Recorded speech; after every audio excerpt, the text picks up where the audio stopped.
70 weeks are determined upon thy people and upon thy holy city to finish a transgression, to make an end of sins, to make reconciliation for iniquity, to bring in everlasting righteousness, to seal up the vision and prophecy, and to anoint the most holy. Okay, so Daniel, remember that he's battling with a 2,300-day prophecy. And Gabriel says to him, okay, I'm going to give you skill and understanding. He says, of that 2,300 days, 70 weeks is going to be determined or cut off for your people and your city, your holy city, with the following requirements. It's going to finish the transgression. It's going to make an end of sins. It's going to do reconciliation for iniquity. Question. As a Christian today, who's the only individual in the universe that can make an end of sin and do reconciliation for iniquity? This is Jesus Christ. So 70 weeks of this 2,300-day prophecy has to do with Jesus Christ. Now let's have a look at our graphic again. Here we have 2,300 days. And of that, 70 weeks is going to be cut off from that long period to specifically refer to Jesus Christ. Now, how does this work and when does it start? And explain this to me, right? Well, I want to take you first to 2 Peter 1 verse 20. It says, knowing this first, that no prophecy of Scripture is of any private interpretation. So the Bible clearly says, no prophecy of Scripture. I cannot tell you what it means, and you cannot tell me what it means. The Bible has to tell us what the Bible means when the Bible has got prophecy in it. I hope that's clear. No prophecy of Scripture is of any private interpretation.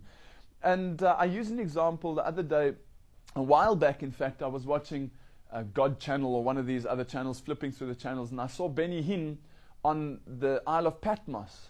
And he said that they were reading about the stars that fall from heaven, and his fellow pastor said to him, Pastor Hinn, what are those stars falling from heaven? And he said, those are the nuclear bombs that are going to fall on America. And I thought to myself, I wonder if he's ever read 2 Peter 1 verse 20, because prophecy 2,000 years ago has to say the same as it did 1,000 years ago, has to say the same as 500 years ago, has to still say the same today. And 100 years ago, they didn't know about nuclear bombs. So what about Luther? Would he have understood that it had referred to nuclear bombs? Obviously not.